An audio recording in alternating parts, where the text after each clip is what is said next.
Hello all friends, see you again with me. My channel is Wesley Art Creative.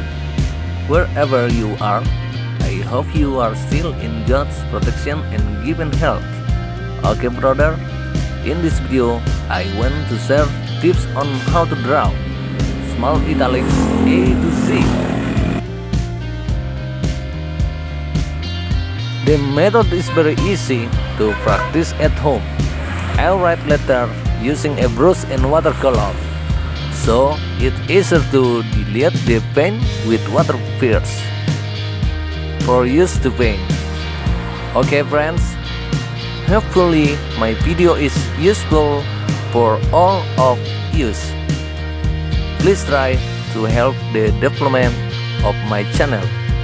Don't forget to click like, share, comment and subscribe. Thank you my friend.